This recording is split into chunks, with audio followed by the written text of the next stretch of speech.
Praise the Lord. കർത്താവിൻ്റെ അതിപരിശുദ്ധമേറിയ നാമം വാഴ്ത്തപ്പെടുമാറാകട്ടെ. അനുഗ്രഹിക്കപ്പെട്ട നല്ല സമയത്തെ ഓർത്ത് എൻ്റെ കർത്താവിന് മാനവും മഹത്വവും പുകഴ്ചയും അർപ്പിക്കും. നല്ല സമയം എൻ്റെ പ്രിയമുള്ളവരെ അഭിസംബോധന ചെയ്യാൻ കർത്താവ് ഒരുക്കിയ വിലപ്പെട്ട അവസരങ്ങളെ ഓർത്ത് കർത്താവിനെ സ്തോത്രം ചെയ്യുന്നു. ഫെയ്ത്ത് ഇൻ ക്രൈസ്റ്റ് എന്ന യൂട്യൂബ് ചാനലിലൂടെ എന്നെ ശ്രവിക്കുന്ന എല്ലാ ബഹുമാന്യരായ മാതാപിതാക്കൾക്കും സഹോദരങ്ങളും കർത്താവായ യേശു ക്രിസ്തുവിൻ്റെ നാമത്തിൽ വന്ദനം അറിയിക്കുന്നു. ദിനം പ്രതിയുള്ള ദൈവവചന ധ്യാനങ്ങൾ ഏവരുടെയും ജീവിതത്തിൽ വലിയ നന്മകളും ദൈവപ്രവർത്തികളും പ്രാധാന്യം ചെയ്യട്ടെ എന്ന് ഞാൻ ആത്മാർത്ഥതയോടെ പ്രാർത്ഥിക്കുന്നു. പ്രിയപ്പെട്ടവരെ, നമുക്കെതിരായി ഒരുക്കുന്ന ആയുധങ്ങളെ നിർവീര്യമാക്കി കളയുന്ന, അത് ഫലിക്കാതെ വണ്ണം ദൈവത്തിൻ്റെ ഒരു വലിയ പ്രൊട്ടക്ഷൻ, വലിയ സംരക്ഷണ വലയം നമുക്ക് വേണ്ടി ആക്കുന്ന ഒരു വലിയ ദൈവമുണ്ട്. യെശയ്യാവിൻ്റെ പുസ്തകം 54-ാം അധ്യായം 17-ാം വേദഭാഗം ഇങ്ങനെയാണ് വായിക്കുന്നത്: നിനക്കു വിരോധമായി ഉണ്ടാക്കുന്ന യാതൊരു ആയുധവും ഫലിക്കയില്ല. ന്യായവിസ്താരത്തിൽ നിനക്ക് വിരോധമായി എഴുന്നേൽക്കുന്ന എല്ലാ നാവിനെയും നീ കുറ്റം വിധിക്കും.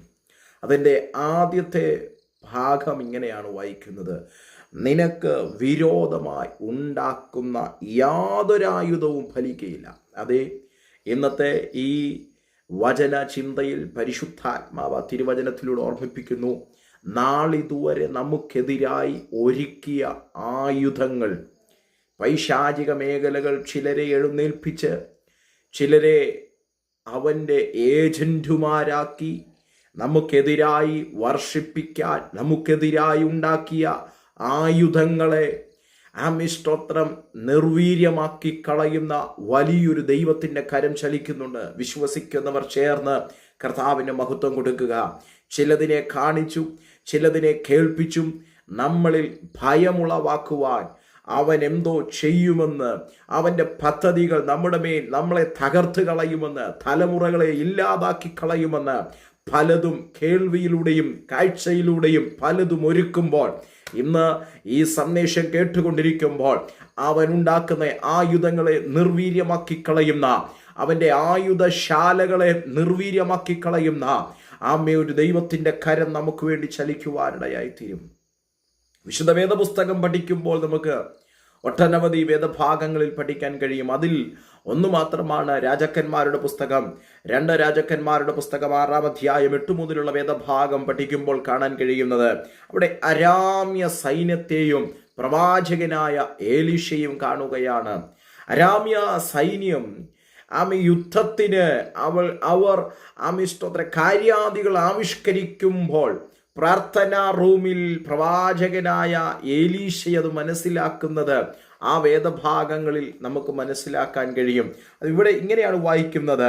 9-ാമത്തെ വേദഭാഗം ഇങ്ങനെ വായിക്കുന്നു: എന്നാൽ ദൈവപുരുഷൻ ഇസ്രായേൽ രാജാവിനോട്, ഇന്ന സ്ഥലത്തുകൂടി കടക്കാതിരിക്കുവാൻ സൂക്ഷിക്കുക, അരാമ്യർ അവിടേക്ക് വരുന്നുണ്ട് എന്ന് പറയിച്ചു. ദൈവത്തിന് സ്തോത്രം. തൻ്റെ പ്രാർത്ഥനാ റൂമിൽ തൻ്റെ രാജ്യത്തിനു നേരെ വരുന്ന പ്രതിസന്ധികളെ മുമ്പ് കൂട്ടി കാണുന്ന ഒരു ദൈവമനുഷ്യൻ. ദൈവത്തിന് സ്തോത്രം ചെയ്യുന്നു.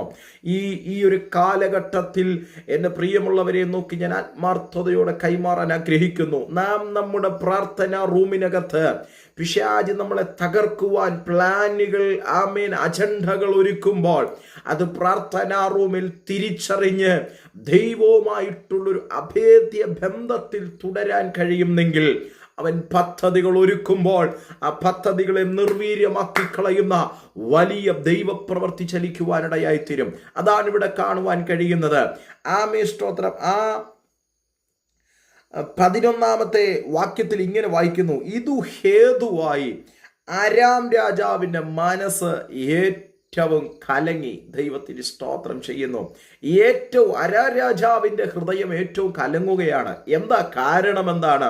അരാം രാജാവ് ഇസ്രായേലിനോടുള്ള യുദ്ധത്തിൽ അവരുടെ സീക്രട്ടുകൾ തങ്ങളുടെ പ്ലേസിലിരുന്ന് ആവിഷ്കരിക്കുമ്പോൾ, അരാം രാജാവിൻ്റെ ഒരു ചിന്ത, നമ്മുടെ അടുക്കൽ നിന്ന് നമ്മളെ ചതിച്ച് നമ്മെ നാം ആവിഷ്കരിക്കുന്ന യുദ്ധ തന്ത്രങ്ങളെ ഇസ്രായേലിന് ചോർത്തിക്കൊടുക്കുന്ന ആരോ ഉണ്ട് എന്ന് രാജാവ് അവിടെ പറയുകയാണ്. ദൈവത്തിന് സ്തോത്രം. എന്നാൽ അവിടെ കാണുന്ന മനസ്സ് കലങ്ങിയിരിക്കുകയാണ്. എന്താ?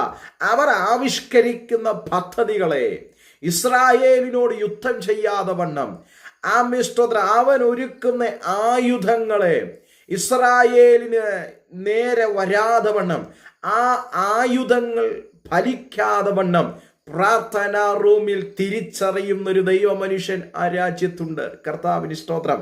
അതാണ് അടുത്ത പദം വായിക്കുന്നത്.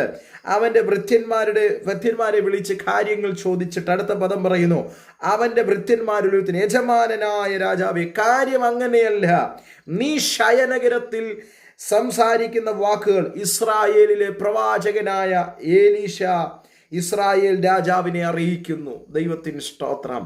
അതെ, ഇവരുടെ സീക്രട്ടുകളെ സ്തോത്രം അവിടെ ഒരു ആളെ നിർത്തിയല്ല, സർവശക്തനായ ദൈവം പ്രവാചകനിലൂടെ ഇസ്രായേൽ രാജാവിനെ അറിയിക്കുകയാണ്. പ്രിയപ്പെട്ടവരെ, യെശയ്യാവിലൂടെ ദൈവത്തിൻ്റെ വചനം ഇന്ന് രാത്രിയിൽ നമ്മെ കേൾപ്പിക്കുന്നത്, നിനക്ക് വിരോധമായ ഒരായുധവും ഫലിക്കുകയില്ല എന്ന അതേ പ്രവചന ശബ്ദമായി എൻ്റെ സ്നേഹിതരെ, എൻ്റെ സുഹൃത്തുക്കളെ, മാതാപിതാക്കളെ, അഭിഷക്തന്മാരെ നോക്കി ഞാൻ കൈമാറുന്നു.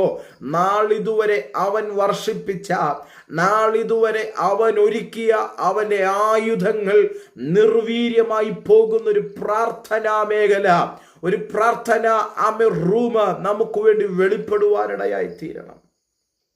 തലമുറകളെ വഴിതെറ്റിച്ച് കളഞ്ഞ ഇന്നത്തെ കാലഘട്ടത്തിൽ നമുക്കറിയാം, അവൻ ആയുധങ്ങൾ ഒരുക്കുന്നത് തലമുറകളെ വഴിതെറ്റിച്ച് കളയുന്ന ആയുധങ്ങൾ നമുക്കറിയാം. എന്നാൽ പ്രാർത്ഥിക്കുന്നൊരു ദൈവമനുഷ്യനാണ് താങ്കളെങ്കിൽ, താങ്കളുടെ തലമുറയെ വഴിതെറ്റിച്ച് കളയാതിരിക്കാൻ അവൻ ഒരുക്കുന്ന ആയുധങ്ങളെ തിരിച്ചറിഞ്ഞ് പ്രാർത്ഥനയുടെ സംരക്ഷണ വലയം താങ്കളുടെ കുടുംബത്തിനകത്തു ചലിപ്പിക്കണം.